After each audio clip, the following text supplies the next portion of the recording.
Says, there it goes. Okay, so JuliAnne, take it away. Okay. Undoubtedly, most of you know what an estate plan is, and know that your estate plan is probably going to include a trust, a will, a power of attorney for finance, healthcare directive for your outlining your medical wishes. It may even have some charitable and tax planning elements to it. But the process apparently can seem a little daunting. So I'm going to lay out how to prepare for your meeting with your attorney, which will save you money because it'll save you time with the attorney and give you a lot of peace of mind that you've got this under control because you've thought about it ahead of time.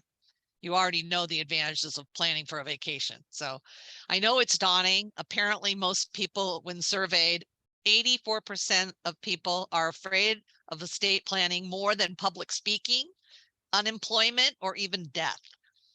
It may seem scary because it is a discussion about the future. However, estate planning is for every adult. Anyone over 18 should at least have a power of attorney and a healthcare directive, because by not making this choice, you really have made a choice to have the state appoint someone to take care of these things for you as you age. And they don't know you the way your friends and family do, or even a professional trustee that you've hired and discussed every year what your wishes are, because they may change. Having a system in place to organize your financial affairs and documents will streamline this task.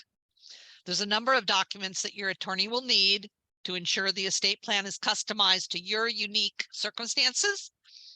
However, I propose step 1 to begin the process. I would consider you're giving some thought to the underlying intentions of your estate plan.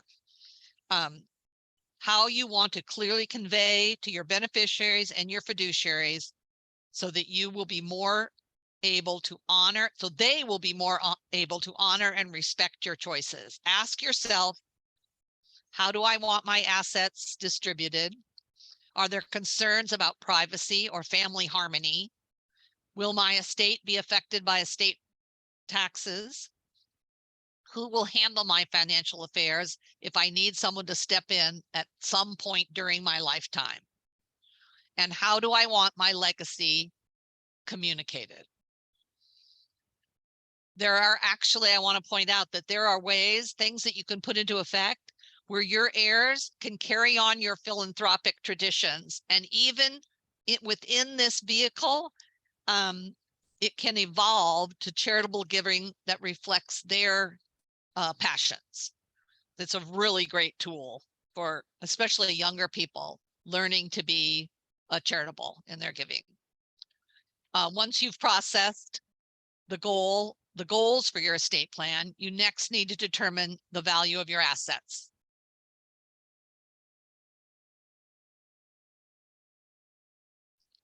So you can start without, knowing what the actual value is. Make a list of all of your personal property, large or small. Is it real estate? Is it art? Is it valuables? All your bank accounts, all your retirement accounts, your credit cards, any businesses that you're involved in, investment accounts, all your vehicles. And this is just to get you started with, what do I need to think about? What will I not need to write into my estate plan?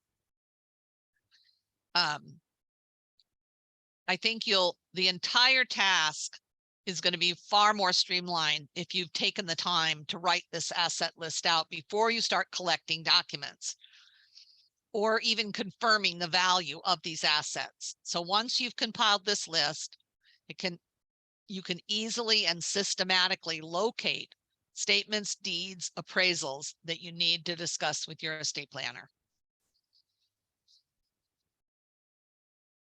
That's step 3, I guess. Yes, when you gather all these documents together, you already have your list, you've thought about everything. And even though your marriage, divorce, birth, adoption is not an asset, these are things the estate planner is going to need to put a unique, careful document in place for you. Please interrupt me with questions if you have any. We have a short time, so I'm trying to chop it. Okay, you want to go on to step 4? Okay, now it's time to have the family talk. Surprises can be fun, but not in estate planning. Not every one of your heirs or beneficiaries are going to be in an equal place in your estate plan. And it's very, very important to those people that you have chosen to act as your powers of attorney and healthcare, that they know about it. I'll tell you a funny story. I had a client, young man, 34 years old. He did do an estate plan, I'm proud to say, but he made his boss his power of attorney and healthcare directive and didn't tell him. And then he had a motorcycle accident and a brain injury. And the reason I was asked to enter this situation is the boss didn't want to do these things. He didn't want to be his power of attorney. I think your power of attorney needs to know what the responsibilities are and what the obligation is. Anyone you appoint is called a fiduciary. There are professional fiduciaries, but if it's a family member, they are still a fiduciary, meaning that they are obligated to act in your best interest. Let's see.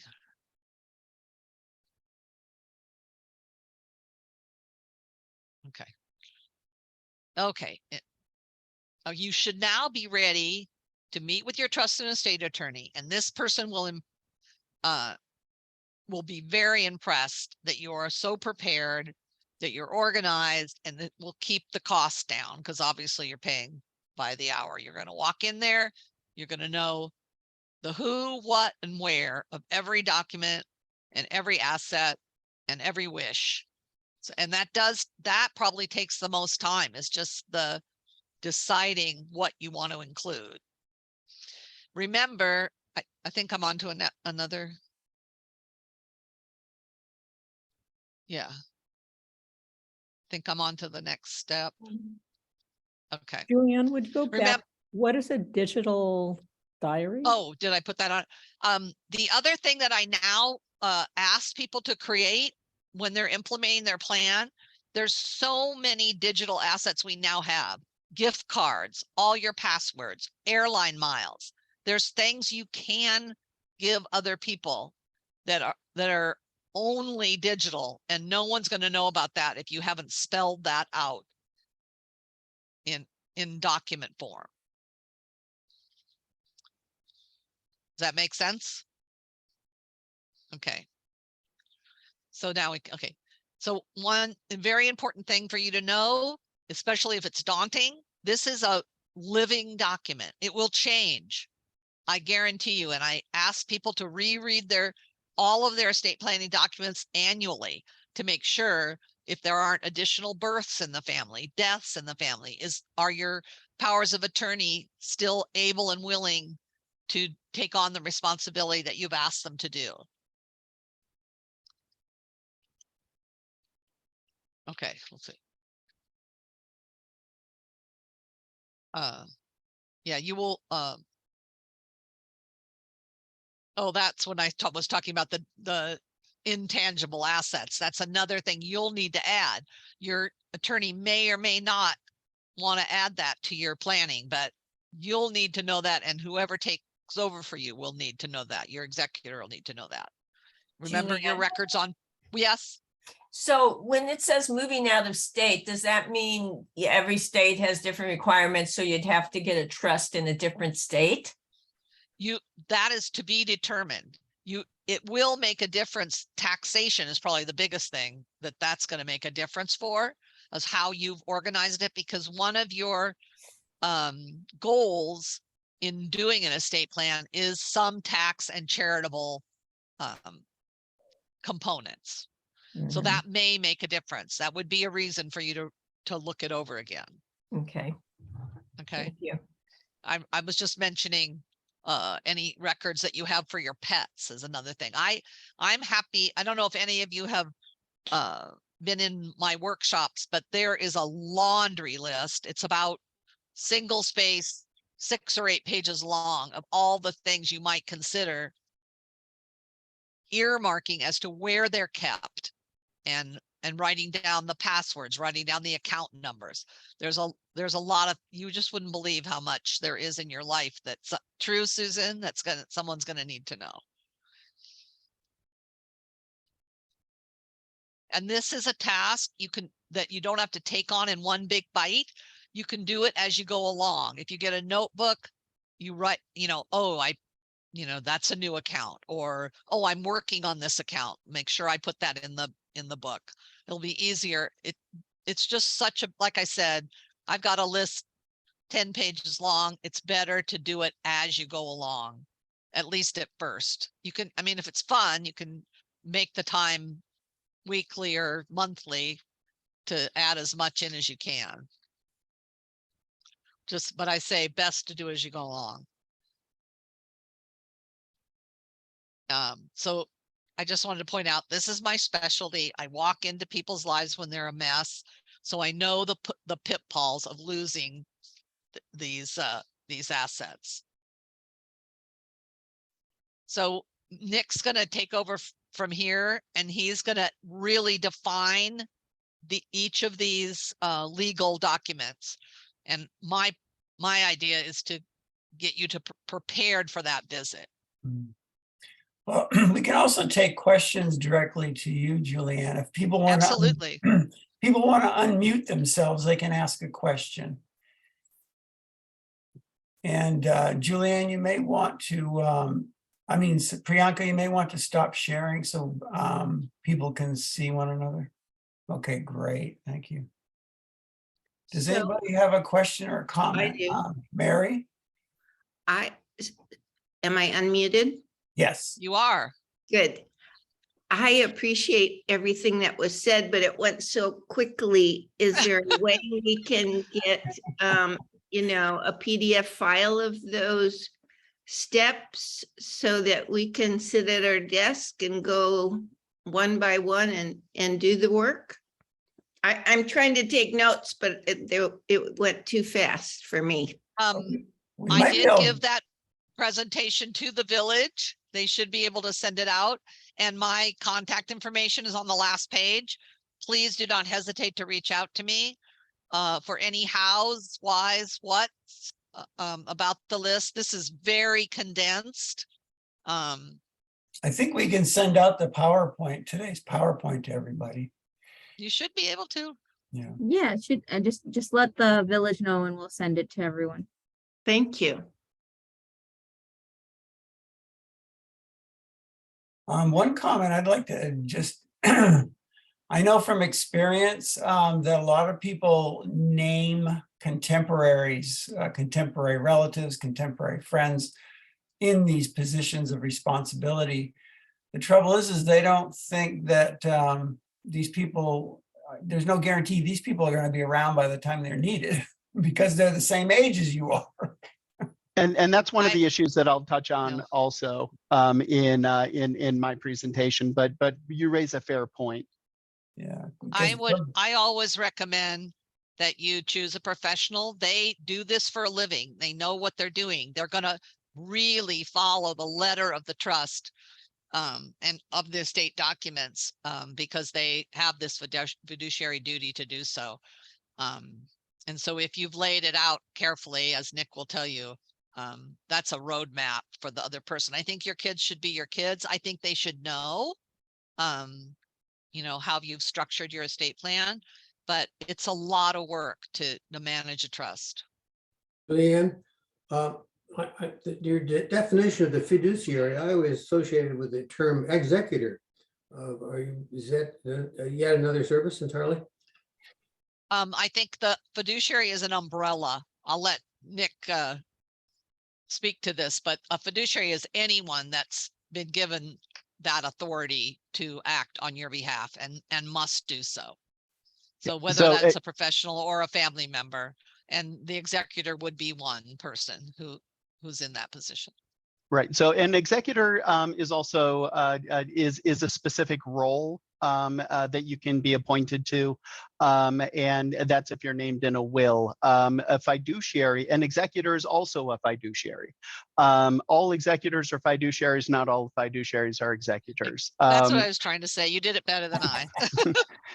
So, and a fiduciary, somebody, as JuliAnne just stated, is somebody who takes on a role of responsibility wherein they have a duty to act in the best interest of whoever is in the class of individuals. So, for example, if I'm your agent under a power of attorney, when I'm acting under that role, I have a fiduciary responsibility to do what's in your best interest and do things that are right for you. I don't have a duty to anybody else. However, if I'm the executor of the estate and there's 7 beneficiaries, I have a fiduciary duty to do what's in the best interest of everybody. Okay, so so who the fiduciary has a responsibility to can change depending on the role, but the state of California, rightly and properly, in my mind, has people who professionally act in that role, and they do so in many cases not heartlessly but dispassionately, and sometimes that's what we need to avoid conflicts amongst family members, and they do so responsibly. And you know, there's a lot of people that I love and care deeply about that I wouldn't let anywhere near my bank account. So, you know, and that's Yeah. I just also wanted to add, when you do set up a bank account, I would have assumed that they give you a beneficiary card. They do not. So that's one little tip I want to say. If you have any kind of bank accounts, retirement accounts, anything where you're holding money, be sure you have beneficiaries on them. This will change if you write a trust, but because it'll all be there. But if you have any money in your own name, please put a beneficiary on it. okay. And I'm gonna, unless there's any other questions, I'm gonna jump right in. Yeah, Nick, go ahead and introduce yourself because I didn't say much about your background. Sure, no problem. So my name's Nick Everett. I'm an attorney. I'm a partner at Lagerlof here in Pasadena. My area of practice is primarily these days trust and estate litigation, but conservatorships and contested conservatorships. But I have a long history in estate planning. I have a master's in law in estate planning. I started out doing estate planning for billionaires in a very fancy firm, and then ultimately decided that I wanted the direction of my practice to be working with mere mortals such as ourselves. But my estate planning background strongly informs my role as a trust and estate litigator as well. But my firm does a substantial amount of estate planning. So I'm going to go through just some of the basics of estate planning. As to the individual who said that, great presentation, but that all went very quickly. I'm going to kind of do the same thing. This presentation that I'm giving you, this could be an hour and a half. Okay. I'm going to try to condense this and just kind of hit some of the bullet points and impart concepts rather than details. All right, because as with anything, if you're preparing estate planning documents and all the rest, you really should do so with the advice of a professional, because the things that I'm saying are going to be general concepts, but everybody's situation is specific. Okay, and what I say here generally might not apply to your situation. All right, so I'm going to share my screen here and see if I can share the right one. Okay, I got this one. See if this comes up okay. Can anybody see my screen? Can anybody see the? No, nobody can see that? Oh, no, I see it, but it's small. But It's small. It's small, okay. Yes, we can see it. All right, so I'm gonna do this a different way then. I was having some technical issues. For some reason, I have multiple screens here, and for some reason, let's stop that. For some reason, I'm having some technical challenges with getting the screen share. So let me try this one more time. I'm glad I wasn't the only one. All right, well, we'll do it this way. This is just as fine.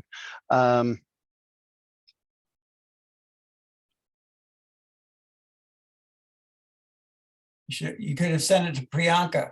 I'm gonna send it over to the village quickly, Nick, for you. Oh, okay, yeah, if that works, but I'll start with this. Can Oh, there everybody we see go. There we you go. can see that now? There you go. You've got it. Okay, so so basically, I'm going to talk about estate planning. I'm going to talk about the ancillary documents that that are included in your estate planning. All right, basically, estate planning is just how you transfer your assets to people after after your death. Oops, we need to mute. All right. Now, when people think of estate planning, sometimes they think, well, I don't have an estate. You know, if you have the Biltmore mansion, you have an estate. If you have a cute single family home or a condo, you have an estate. And if you've got $2.15 to your name at the time of your death, you have an estate, although a very small estate. All right. So don't allow the term estate to influence your decision as to whether or not you need to consider how your assets are going to pass at your death, because anything involving whatever you own at the time of your death is your estate.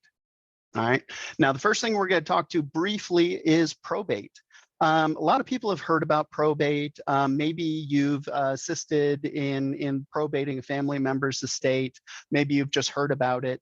Probate is merely a court supervised process of transferring title of the decedent's assets to the beneficiaries of the decedent's estate. Okay, that's it. All right, that's all it is. Now, probate isn't particularly fun. Nobody ever gets to the end of it and says, wow, that was great. Can we do it again? But at the end of the day, it's not the boogeyman that that a lot of people make it out to be, and primarily a lot of estate planners make it out to be. Also, if you've ever heard the whole adage of, well, you know, you have to have a trust, because if you don't have a trust, then the government's going to take half of everything you own. Nothing less true has ever been said. The government doesn't want your money. They don't want your stuff. I promise you, they don't want anything that you own, and they will go to shocking lengths if you don't have an estate plan to find somebody that you might have been related to in a past life before they take possession of your own assets. The government doesn't want it. In most probate estates, the total government court fees and costs and all the rest combined are about $3,000 to $5,000, and that's the same for a $200,000 estate as it is for $1 million estate. So that's not the problem with probate. So now, as you can see here, the first tab, if you have less than $160,000 in assets, it's actually a little bit more than that, but that's a good benchmark, then you can pass all of your assets using a small estate affidavit. Okay, so if the only thing the decedent owns at the time of their death is $120,000 in a savings account and, you know, $3,000 in their checking account, then the heirs of your estate can merely go to the bank with a 2-page document and collect all that money. Now, there's big consequences if they lie about their right to take that money, but that's a separate conversation. All this to say is that if you have a relatively small estate, then this can all pass very, very easily. The exception is if there's real property.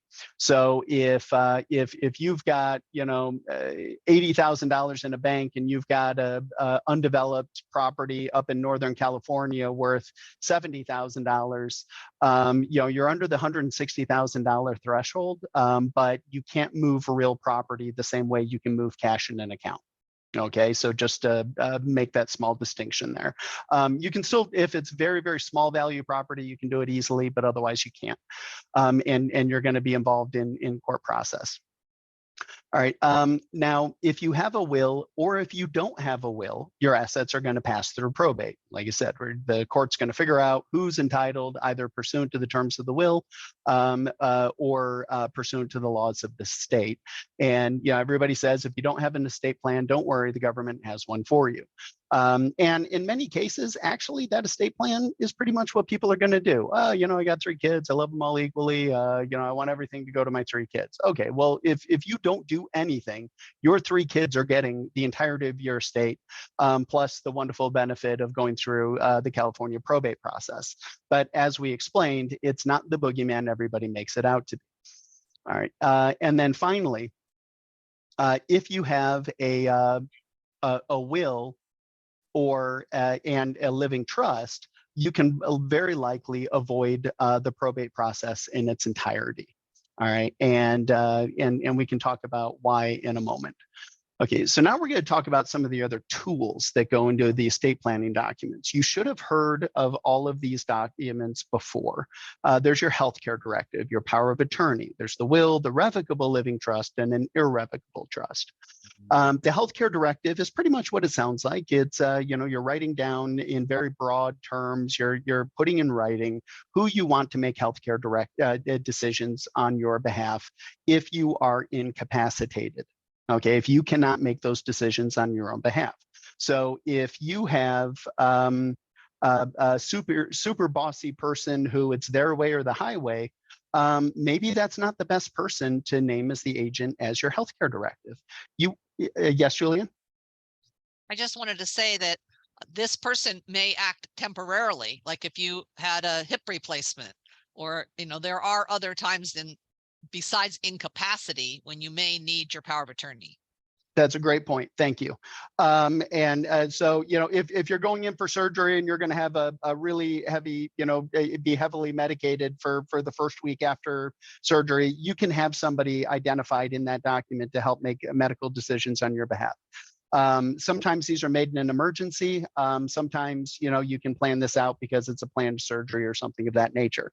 The idea is that the person that's making decisions for you at the time that you can't make those decisions for yourself needs to be exercising what's called substituted judgment. Okay, or rather, they are not supposed to substitute their judgment. All right, so they are supposed to make the decisions that you would make if you were able to do so, not the decisions that they would make. And a good, just ridiculous example of that would be if you're a classical guitar player and you've played for 50 years and your agent under the healthcare directive is a diehard runner. Okay, if you're in an accident and for whatever reason they say, okay, we can save the patient, but we either have to cut off the arm or we have to cut off the leg, what are we cutting off? You got to tell me. They're unconscious, they can't tell you. Well, the runner would say, well, hey, listen, I can deal with only one arm. Don't take my legs, I'm a runner. Okay, but they need to understand that you're a classical guitar player. This is an important part of your life, and they need to choose that to cut off the leg for you. Okay, and that's a ridiculous example. That'll never happen, but it gives you just a general understanding of what I'm talking about. Ideally, the circumstances, if anybody's ever called to make healthcare decisions on your behalf, most of the circumstances that they'll encounter, you will never have spoken with them about this, okay? But it's a good idea to have a good detailed discussion with your agent while you have capacity so that they have a general understanding of what your healthcare wishes are and what decisions you would make. So when faced with a scenario that they had never dealt with before, they can take that basis of information that they had and do their best and make a good faith decision to do what you would have done. Okay, and the healthcare power of attorney is the healthcare directive that loses all of its power at death. Okay, so when you pass away, that document passes away with you. Now, the next document is the durable power of attorney for finances. There's other types of powers of attorney. There's springing powers of attorney. There's limited powers of attorney, but we're just going to speak, well, I guess we can talk about springing too. So when you sign, the power of attorney gives somebody authority over all of your finances. Okay, whenever and wherever. These are generally drafted in very, very broad terms so that if somebody has to step in on your behalf, they can essentially manage your estate. It's very important to know that the power of attorney can control all financial assets except for those assets that are in your trust. Your financial power of attorney does not pierce the trust. The trustee of the trust has the authority to make decisions over assets in the trust. So for these reasons, sometimes it's common for somebody who's named as the agent under the power of attorney to also be a successor trustee of the trust so that they can combine those authorities and do whatever needs to be done in the event of your incapacity. That power of attorney can be effective the moment you sign it. All right, or it can be effective only upon your incapacity. If I'm doing estate planning for somebody who's in their early 50s, we're probably going to delay that and say, well, you only have that authority if you need it.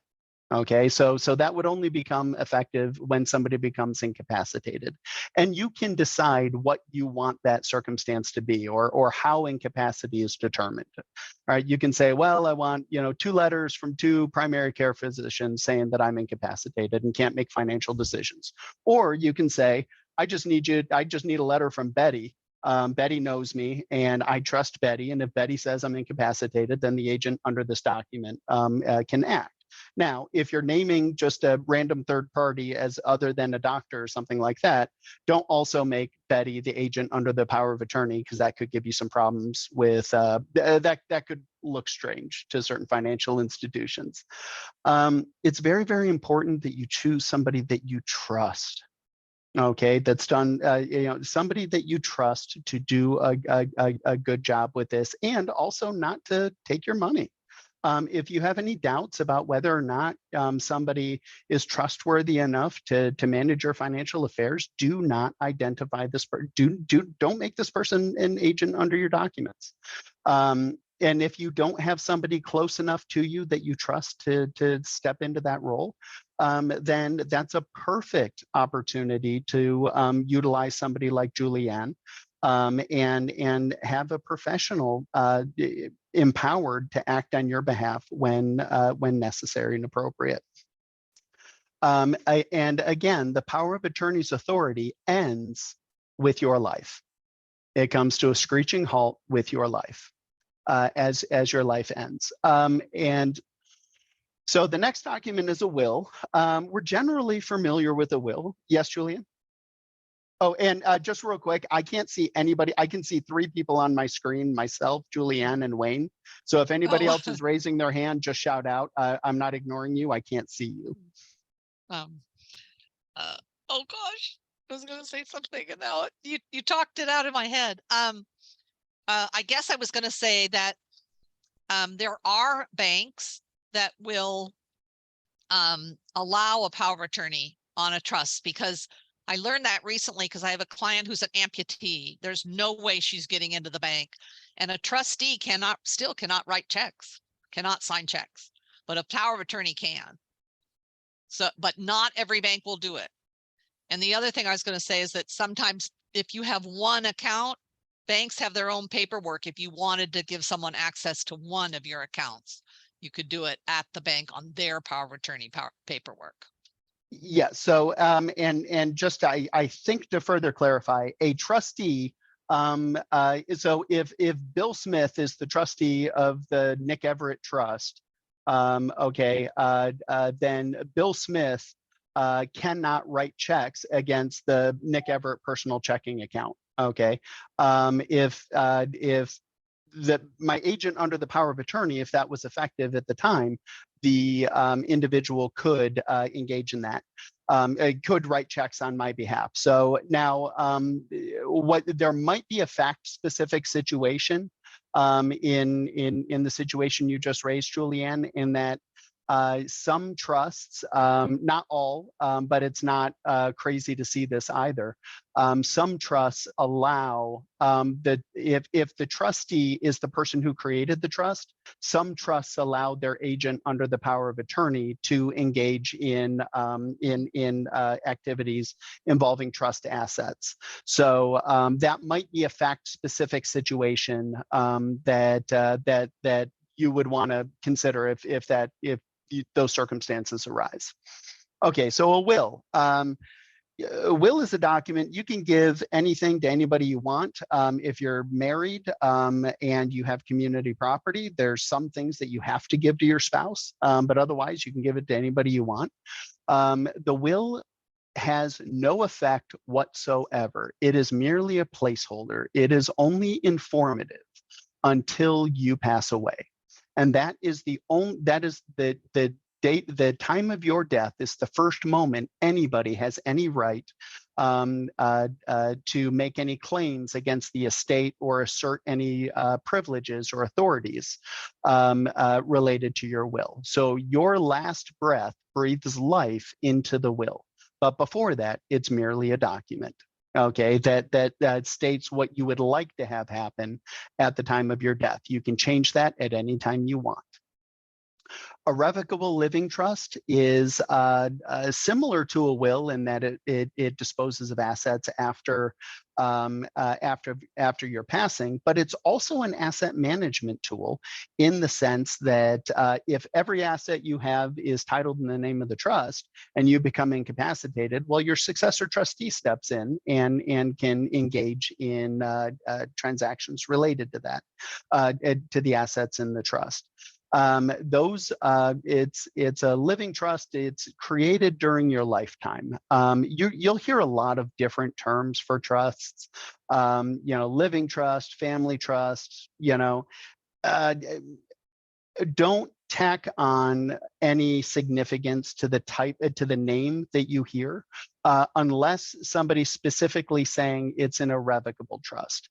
That will tell you something. If it's called, without the advice of a professional, don't immediately assume that you know anything about whether or not the trust is revocable or whether or not it can be changed or who has rights in the trust without speaking to a professional about that, because trusts have a tremendous number of different names and ways that we refer to them. And an irrevocable trust, if I created the trust, the Nick Everett Living Trust, dated whatever, on the date I die, that trust becomes irrevocable. That means it cannot be changed. All of the provisions are set in stone. Anytime before that, I can make changes to my trust. I can add and remove beneficiaries. I can do any number of things. I can change the trustees. I can destroy it altogether. I can revoke it. There's no limit to what I can do as long as I have the requisite capacity to do so. An irrevocable trust can be irrevocable at the creation, or it can become irrevocable upon the death of the person that created it. Okay, the trusts that are irrevocable at the creation are generally either special needs trusts or tax-related trusts for gifting or business purposes, and usually those are for when it's for gifting purposes or tax purposes. Usually those are more sophisticated estates, but sometimes they're not. And again, it's fact specific. Okay. All right. So we talked about this. Empowers another one to make it. Okay. Advance. Who can be an agent? Anybody can be an agent. What are the duties of the agent? I already talked about. Make the decisions you would make if you were capable of making them. And how can it be changed or revoked? As long as you have capacity, you can change it or revoke it, but you need to do it in writing. And you should also know, if you notified the people of the fact that they were the nominated agent, if you change that and take them out, you should also tell them that as well. Okay, power of attorney. I already covered this in the earlier slide. And And this is basically what it is. It's boiled down. It's the authority to act for another person with in financial matters. You can limit that to very specific things like, hey, I've got this real estate deal. I want Bob to handle that. I can give Bob the power of attorney to only deal with the real estate deal and no other of my assets. Or I can say, hey, Bob can do whatever he wants with my assets. I trust him, and I need his assistance. So again, who can be the agent? It's more important to say who should be the agent. Like as I'd said previously, there's lots of people that I love that I wouldn't let anywhere near my bank account. Usually you just want somebody who's responsible, detail-oriented, keeps good notes and records, because the financial power of attorney and the actions of an agent working under that power of attorney can be sources of conflict between children and other beneficiaries of your estate. All right, the duties of the agent, they have to avoid self-dealing, okay? They can't use, my agent under a power of attorney can't use my money to go to Vegas and bet it all on black. Even if they win, even if they didn't lose a penny of it and they tripled my money, they can't do that. They also can't borrow my money to engage in their own personal business interests that they only benefit from and then put the money back or not put the money back.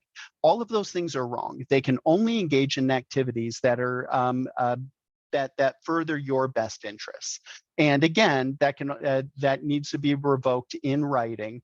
And if you've given the power of attorney to your bank and then you've changed the agent under the power of attorney, you need to give the bank that copy of the document. Because even if you changed it and gave a copy of the new power of attorney and told the person that you revoked it, the prior, and they're no longer the agent, if nobody told the bank, and that person says, oh, well, I'll show you, and goes down to Bank of America and withdraws $100,000 and leaves the county, well, you know, that the bank doesn't, the person who stole the money has liability. The bank has no liability because you didn't tell them. All right. So if frequently financial institutions will have copies of your power of attorney documents, and the same goes with the hospital. If you've got a hospital that you always go to, it's probably not a bad idea for them to have a copy of your healthcare power of attorney if they'll accept it. Okay. Okay, so we talked a little bit about a will too. It's merely an informative document until the date of your death, and it governs the assets held by you as an individual. Now, this will be a little bit more important as we talk about trusts. So it does not have any power over assets held in joint tenancy, assets in a transfer on death account, or assets in a trust. Okay, so to be clear, the only holdback on beneficiary designations on a bank account is if you named Billy and Susie as 50-50 beneficiaries of your savings account on your death, but then 5 years go by, 6 years go by, and all of a sudden, Susie you found out is a crook, and Billy, you just kind of lost contact with him, and you no longer intend to benefit them, and then you want everything to go to Tom, because Tom's a great guy, or maybe Tom's your brother, your child, or whatever, and you put that in your will. Billy and Susie are still getting that bank account, even if your later executed will shows that you want all of your assets to go to Tom. All right. So if you're going to designate beneficiary designations on any titled account, then it's important that if your estate planning documents differ from that in any way, that you make sure that you change those beneficiary designations as well. Okay. And people will frequently forget that they had previously named somebody as a beneficiary.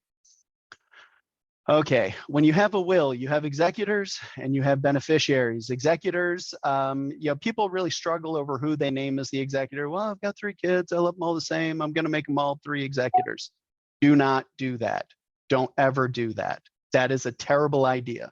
One of the primary things that funds my trust and estate litigation is the fact that mom and dad had two kids who didn't particularly get along that well, or maybe they kind of sort of got along, and they loved them both, and they wanted to name them both as executors of their estate. And now these two don't get along at all now that mom and dad have passed away.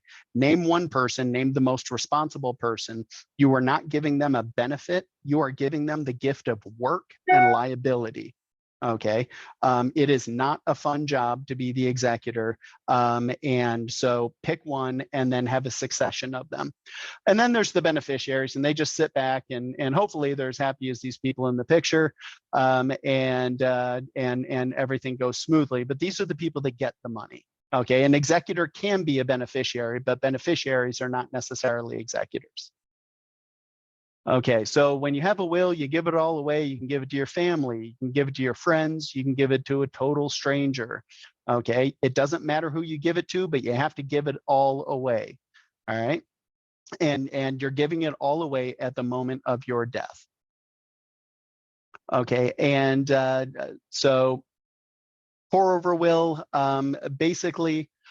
This asset, this will is the cleanup tool. It catches all the last bits of assets that maybe you forgot to put in your trust. You meant to put it in your trust, but you didn't, or maybe you acquired it later. Maybe you didn't title it the right way, whatever.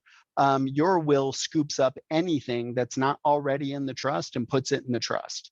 All right, the will has one beneficiary, and that's the trust. And then the trust is the primary vehicle for distributing your assets. Okay, I'm not going to get into the details of what is some of the more philosophical things about what a trust is, but at its foundation, a trust is just an agreement. It's an agreement between two or more people that this is how they're going to handle these assets. And if they step into the role as trustee, that they are signing on to agree to the terms and conditions of that trust. Now, if you're the person that created the trust, you don't have any duties to anybody until you die, at which point you still don't have a duty to anybody. Or if your spouse dies and an irrevocable trust is created on your spouse's death.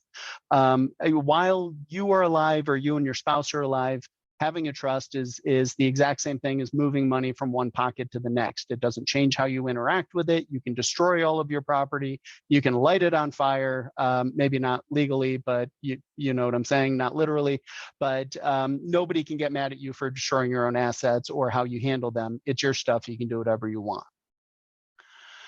Now, with a trust, there's the settlers. Sometimes you'll hear them called the grantors. That's actually, that's a tax term and generally inappropriately applied. But frequently you'll hear them called the settlors or the trustors or the grantors. All right, these are the people that created the document.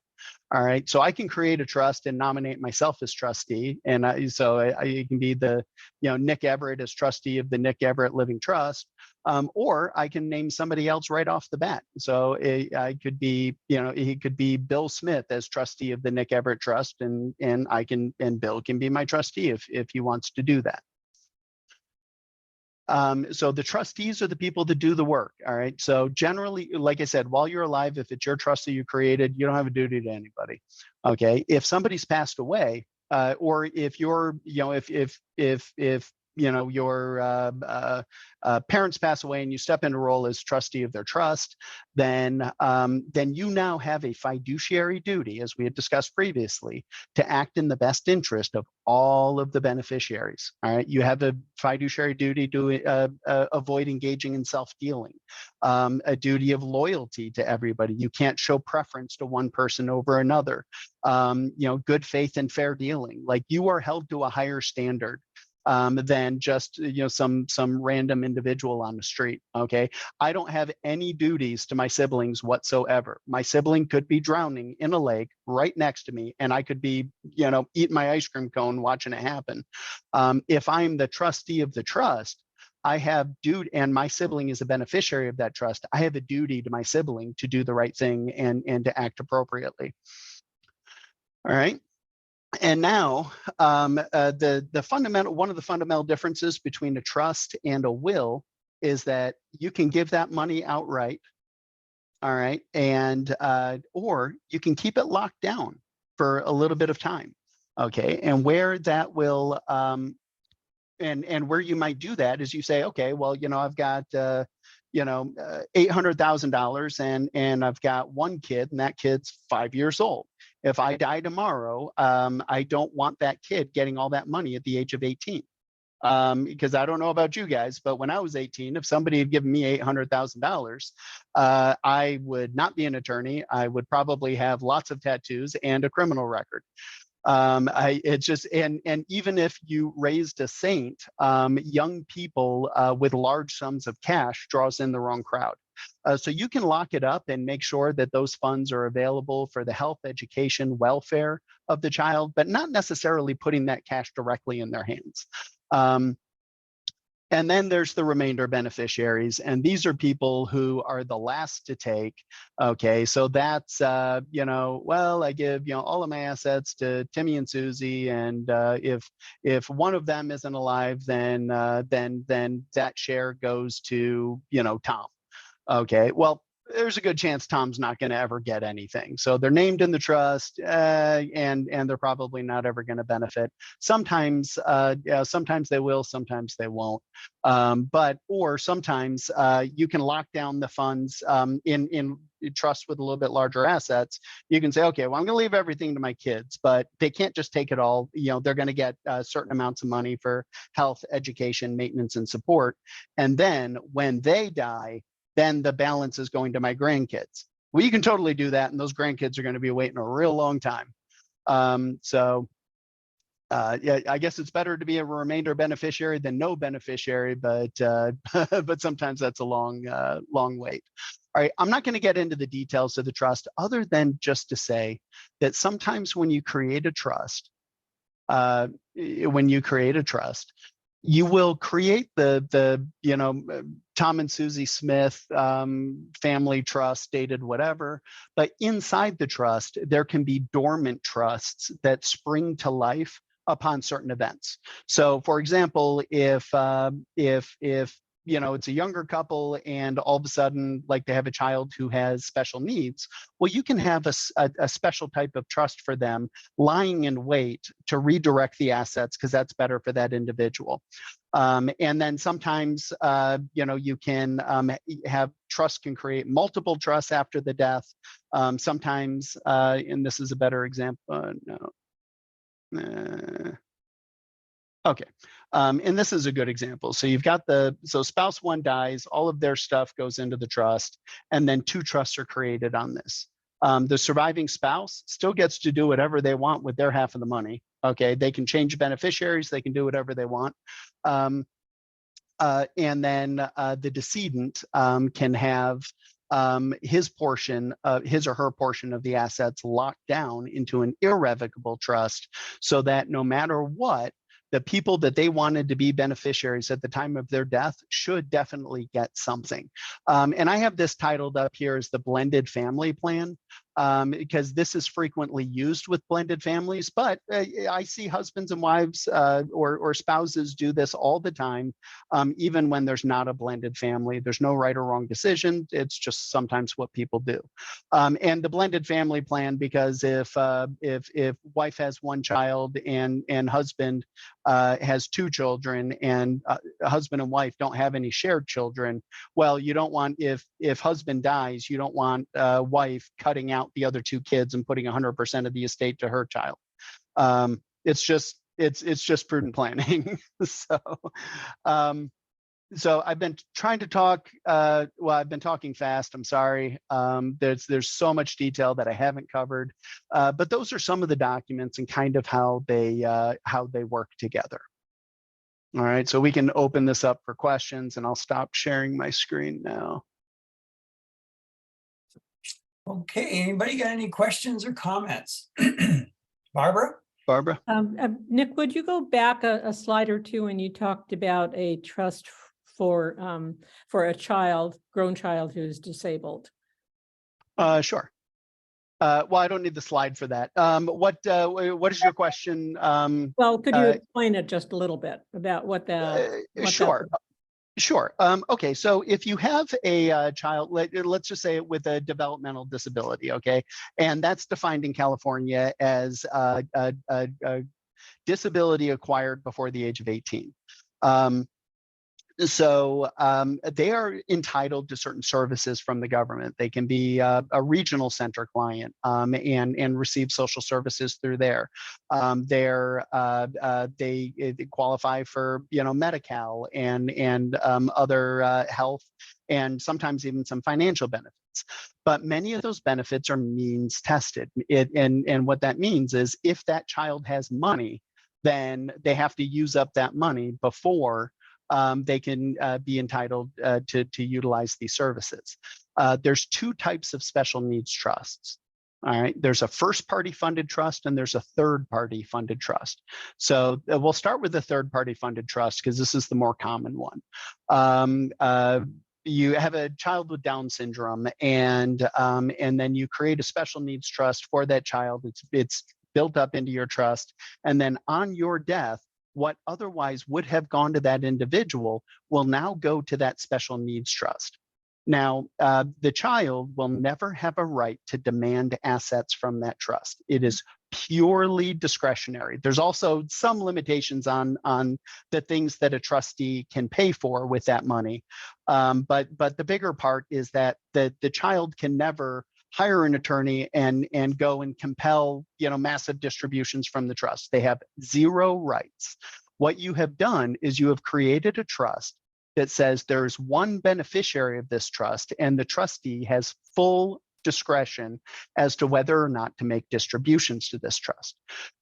So what that means is that the money never actually legally belonged to the child.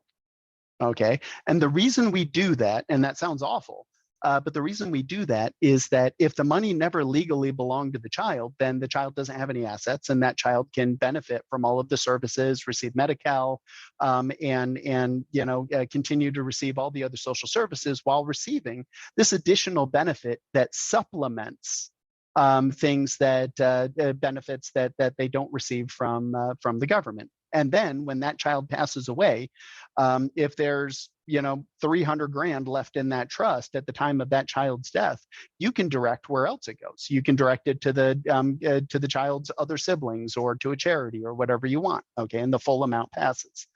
A first party funded trust is a situation where the person with a disability actually receives the funds, but the government allows us to create an identical trust as the third party funded trust on all the same terms and conditions, and to take that money. So if a loving and well-meaning uncle, okay, leaves 500 grand to his nephew with a developmental disability because he's trying to do the right thing, but leaves it directly to the nephew, then what happens is that money became the nephew's, and they immediately are going to lose all their services if they don't act quickly. So then what they do is they create this first party special needs trust, and it's first party because it was essentially created by the person with the disability or somebody acting on their behalf. But it was their money. On that child's death, there can be remainder beneficiaries, other people, other siblings, or whatever that might be.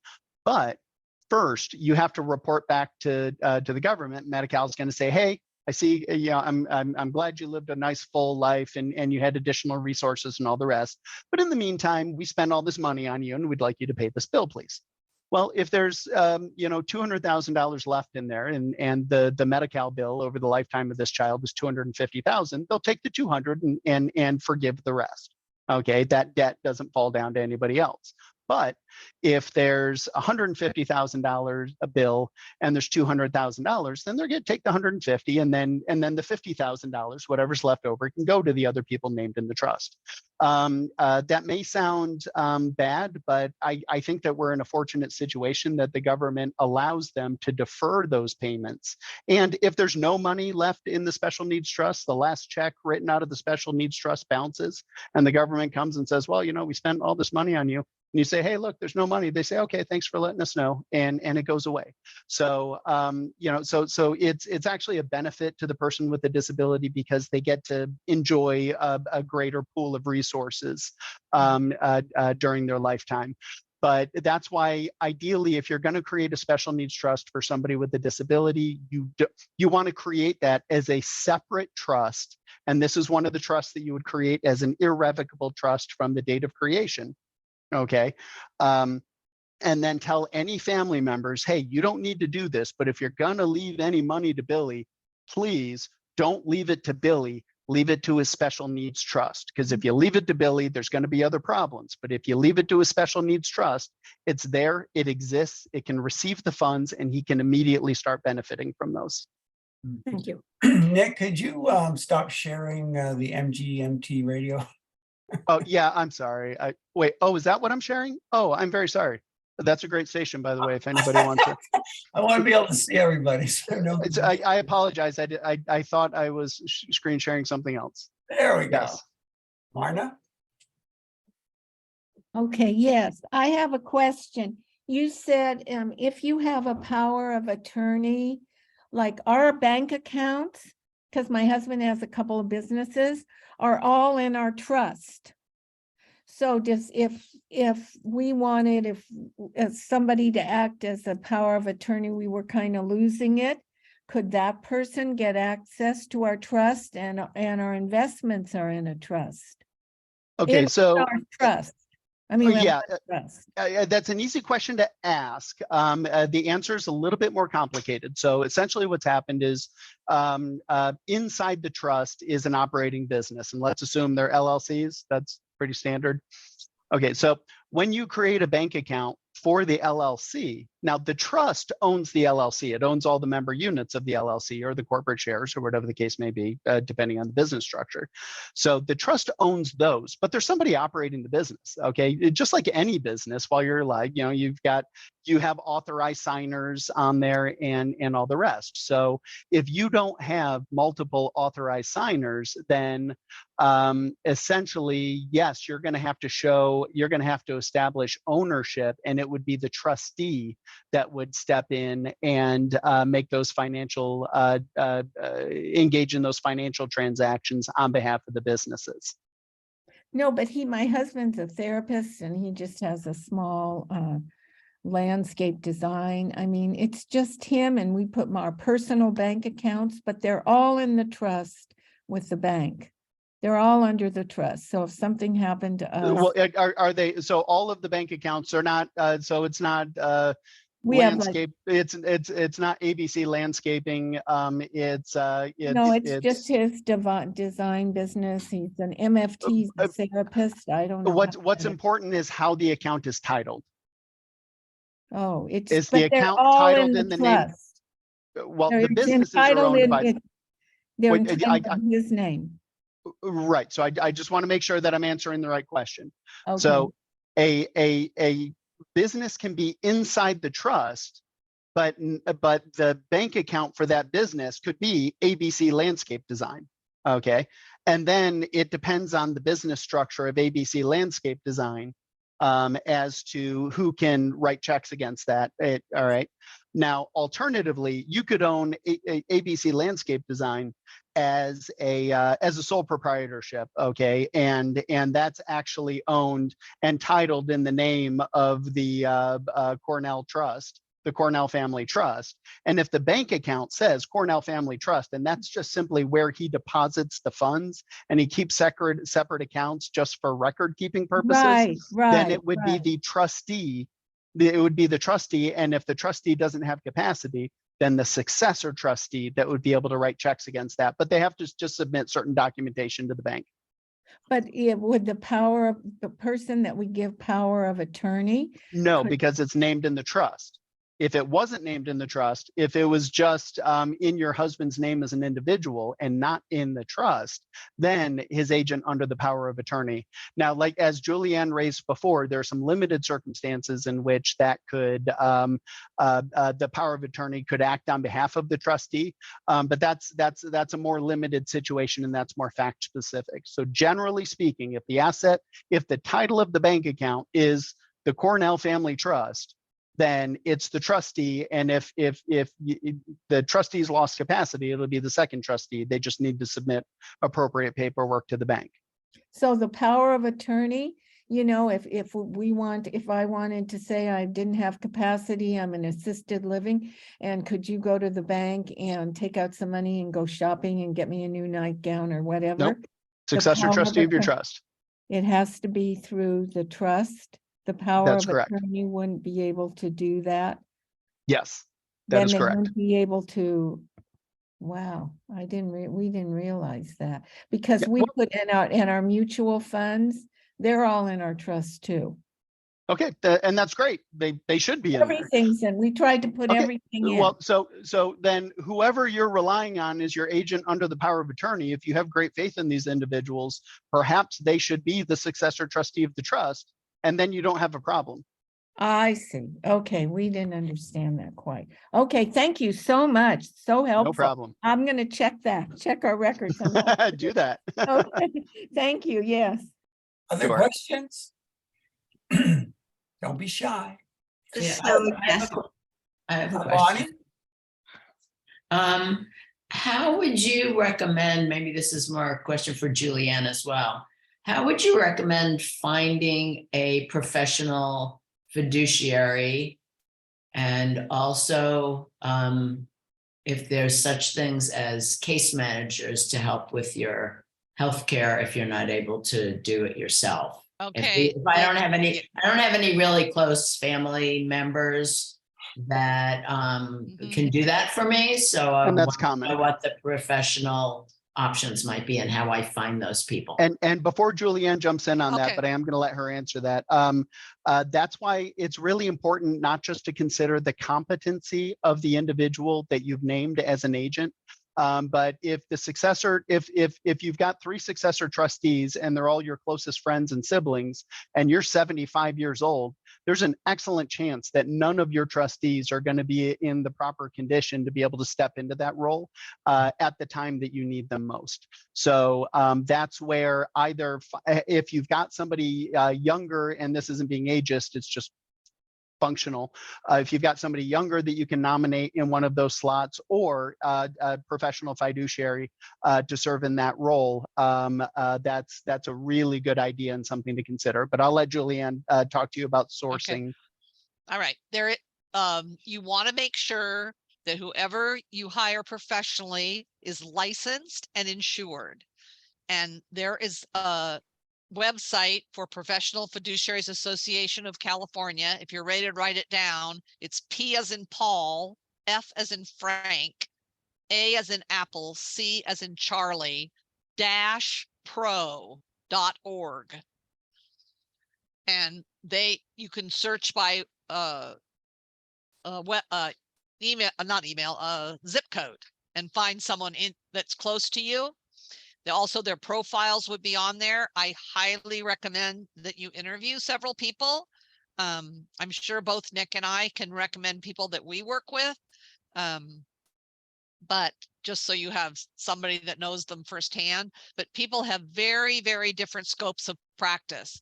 And I even know some MDs and RNs that are now licensed fiduciaries. If it's a medical issue, it depends on what the structure of your need is. But that's a good place to start. It's a little bit more difficult with a healthcare directive because there is also a licensed, insured national organization called Aging Life Care Professionals. You'd have to Google it. And there are several in our area. Again, some are social workers, some are RNs, but their standards and practices do not allow them to take on a healthcare directive. And the reason being is it could be seen that they're making decisions because they're getting a paycheck. So their standards and practices do not allow them to take that role. And the other thing that I would recommend, in addition to what JuliAnne said, talking to multiple people, yes, licensed and insured, that is an absolute minimum. In my experience as an attorney working with a number of professional fiduciaries, they are not all created equal, just like not all lawyers are created equal. Okay, people have different strengths and weaknesses, and some people just have more weaknesses than strengths. To the extent that you can, find somebody in a similarly situated field and ask for recommendations. Like JuliAnne would be able to recommend somebody who, good geriatric care managers and all the rest. As an attorney working in this field, I've dealt with a number of good ones as well. And there's also ones that I wouldn't give the time of day. So do your homework. In addition to doing your homework, check for recommendations, but don't just use Bob because your friend said to use Bob. Do your homework. Okay, other questions? Mary? Yes. So I like the question previously about, okay, I need a nightgown. I'm in skilled nursing and I want my son to go buy me one. Well, I've put my son on my Wells Fargo account. Everything's in my trust, but my thinking was, if I'm incapacitated because I've, have a health issue just for, a couple months or something, I want him to pay the bills. I want him to buy me what I need. Is that a good idea or a bad idea, or? That's fact specific. So I'm going to give a short response, and maybe JuliAnne will have a thought on that as well. I can chime in. Yeah, Wayne can certainly speak to that. When you put somebody jointly on a bank account, when they die, that's a joint tenancy asset. They're going to get it. So if you have multiple beneficiaries in your estate plan and you intended that asset to be part of your estate plan, you just made a sole gift of that account to that individual. But beyond that, so if that's not what you want, then maybe that's not the best way to title it. Now, beyond that, and then just very briefly, the other thing is that the difference between having somebody on a joint account or acting under a power of attorney is if they're on a joint account, they don't have a fiduciary duty to you. If there's a power of attorney, they have a fiduciary duty to you and your other loved ones. If they suspect that maybe Billy's not doing what he should be doing, or that Billy's doing something funny with your money, they can force him to account and show dollar for dollar where that money went. Whereas he doesn't have to do that if he's just jointly on the account. And then JuliAnne, you had another thought. I was just going to say, a lot of times people will have what they call a manager's account or a household account, and it's a separate account that you only put in what you need, keep the balance very low. And that way I agree with Nick. I don't think it's the best way to handle it, but if you keep the balance low and it's a separate account, that may give you some peace of mind. But again, you can have a power of attorney with the bank. You can go in and they always have power of attorney paperwork that they have specific to their bank that you can, do on a certain account. It's always safer to have a smaller, not be like Nick said. And because to reiterate what Nick said, if they're on the account, they're a co-owner of every dime that's in there. Right. I have all my money at Morgan Stanley and only put enough in the Wells Fargo that he's joint to pay my bills. Right. But then that sounds fine. Yeah. For practical purposes, as a former social worker that worked at the hospital and saw many people have to be transferred straight from the hospital to either a nursing home or assisted living or some kind of facility, the biggest problem families had was they had no access to the person's money and they couldn't afford to pay for these things. And these places won't take you unless you put some money on the countertop. So however that can be facilitated, you need to think about how that is going to be paid for initially when there are people that don't have ready funds to do that. And one thing that I didn't talk about, and I'm just going to raise it here as a cautionary tale. You know, when I said, oh, well, you know, if you want everything to go to your kids, you know, you got 3 kids, you want everything to go to them, you know, you don't necessarily need an estate plan. They can just go through the probate process. You can just do that. That is not the same advice for advanced healthcare directive, but most importantly, the power of attorney. Okay, for exactly the reason Wayne just said, if you do nothing, if you do no estate planning documents ever, have a durable power of attorney and have that available, because the only way, if you have lost capacity and you are not going to regain it, you got in a car accident, you got traumatic brain injury, and you're never going to get the right answer of 2 + 2 for the rest of your life. Okay, then if you have not done a power of attorney and you do not have the capacity to create one at the time that you need it, literally the only other option is a conservatorship. And that strips away all of your human rights. Now, and we're not going to get into all of that's a very broad statement, but it's a very expensive process. It's a long process, and it is not a fun process. And it frequently creates conflict and unnecessary expense and heartache and trauma, where it could have been avoided with a very, very simple document to create. So if you do literally nothing, do your advanced healthcare directive and a power of attorney.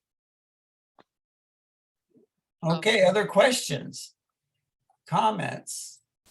I was going to criticism? say too, that anyone over 18 years of age should have one. I should have both those documents. I feel as strongly about that as Nick does. For everyone, anyone can fall ill or injured. Yeah, I do have a question. If you find out that you're going to be somebody's trustee or even executor of their will, and you don't have the time or ability to, you know, do those duties, can you hire a professional to do it and then just sign off on everything? It has to be in the documents. Yeah, you can, to some extent, a trustee can like, I mean, a trustee doesn't have to be an attorney. A trustee is going to hire an attorney, and the trust is going to pay for that. A trustee isn't expected to be an accountant. So when it comes time to do the taxes, the trustee is going to hire an accountant, and that's reasonably expected. But you cannot delegate all of your duties as trustee and still be a trustee. I can't tell you what the line is. It's like you know, pornography. I'll know it when I see it. You know, it's that's a throwback to a very old case. Some of you might have heard of it. Anyway, sorry. But yeah, what's the, yeah, it's this seminal case on free speech, and it was, what's the definition of pornography? It was the Supreme Court talking about it, and the judge says, what? I'll know it when I see it. You know, like, okay, thanks. That's really helpful. But you can't abdicate all of your responsibilities if you don't have the dish. If you don't have the time or energy to be the trustee, just tell them. And maybe you don't have the time or energy right now, but you will in the future. And so you don't have to decline now, but you can decline in the future. I have a question. My sister told me recently in the state of Washington, she heard that if you put somebody on your bank account so they can sign checks, like one of your kids or grandkids, then if they get into debt or into trouble, that money they can be sued and they can use that money. Is that true? I'm not licensed in Washington, so I can't speak to that. I mean, is that true in California? In the state of California, I could foresee a situation where a creditor could look and see that somebody. So is this? Sorry, just to clarify the hypo. Did the person die? No. No. Okay. So somebody just gets sued, and no. So they're not going to sue the other person unless the other person took all the money out of the account. So if you and I are on a joint bank account, okay, and you get sued, and while you're in the process of being sued, I clean out all the money, and basically I just kind of set it over here to give it back to you once that dust is settled. No, they're going to say, hey, Nick, you're holding all that money. Give that back. You know, once they've won, and they have an enforceable judgment, when they're collecting the judgment, they're going to trace the money, and they're going to look for any significant financial transfers that happened not only during the course of the litigation, but at the beginning, from the moment that litigation was foreseeable. And they're going to look for any. To be careful about putting grandkids or kids on your account, right? Well, let me tell you, I don't want to be on anybody's account. I do not want to be on anybody's account. I don't want to be a trustee. I don't want to be an executor. that's just a lot of work and a lot of liability, and you don't get paid enough for it. Okay. But if you're going to name somebody, don't put them on their account. Sometimes that shield of agency, as long as they're not doing anything improper, can actually help them. Okay. I have another Oh, question. and that's sorry. Yeah, and then I'll get to you, Bonnie. One other thing that I'd meant to say, there was an individual that had said, you know, I don't have any close family members or anything like that. How do I find an agent? I've written into many of my trusts that as the last ditch, or maybe as one, you know, once they and their spouse pass away, for a fiduciary to serve as trustee of the trust or as executor, whatever the case may be. If they don't have anybody, I don't necessarily want to name a professional fiduciary right now, because I don't know if that person's still going to be working at the time that they pass away. I don't know if that person, hey man, they were really great for 10 years and then, whoo, I don't know what happened. You know, they had a, you know, strange turn in their own lives and now they're terrible. I don't want to have automatically nominated these people. So what I do is I sometimes, in those specific circumstances, I write my law firm into the trust, not to serve as trustee, but to act as the the organization with power to nominate the fiduciary to serve as trustee of that trust. Because then when I get called upon to make that nomination, I look around, I say, you know what? Hey, these are the people that are actively working in the community, doing a good job. This person's going to do a great job. I would go with, yeah, I'm nominating this person to serve as trustee. I don't write myself into the trust, but sometimes in those circumstances where they don't have anybody to fall back on, we just put a place marker in there. We say a professional fiduciary to be determined at the time. Okay. Bonnie? That you just answered pretty much what my question was. If I have someone that I was going to name as power of attorney and all these other terms, I'm kind of confused about what all the terms are. But, and if it's too much for him to handle, I was thinking if I could write in the trust that he has the permission to hire a professional fiduciary if it's too much work for him to do, and either have the law firm or have him do the due diligence to find who that particular person might be. Yes, you can do that. A little bit more risk if your attorney is the same age as you and is a solo practitioner, because they might not be practicing at that time. Unfortunately, the lawyer that we hired we're just in the middle of rewriting our trust, and unfortunately, we hired the wrong attorney to do it. He is not at all helpful, and I would not list him as anyone to nominate a fiduciary for us. If I could find someone else now, I would, but we already paid him, so we're kind of stuck. But that's fine. So I wouldn't go with the attorney at all. Yeah. Right. One thing to remember is that a trust does not fail for lack of a trustee.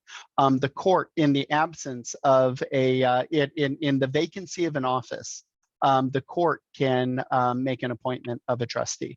So who would and in that case, if all of your beneficiaries are charities, you know, they'll find a professional. They'll agree amongst themselves on a professional trustee to administer the trust.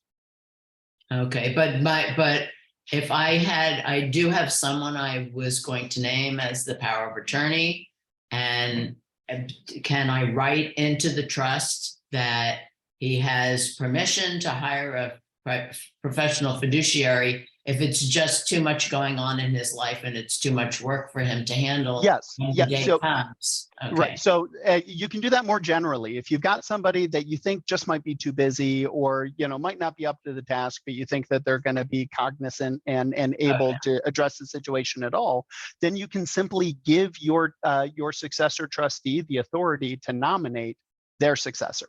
Okay. All right. Yeah. So what they would do is they would step into the role as trustee. They would say, yes, I accept. I nominate Bill Smith of Bill Smith Fiduciaries and Associates. And then they immediately resign as soon as Bill Smith comes on. Okay. All right. Thank you. Mm-hmm. Trusts are very flexible. Okay. Anybody else before we ring off?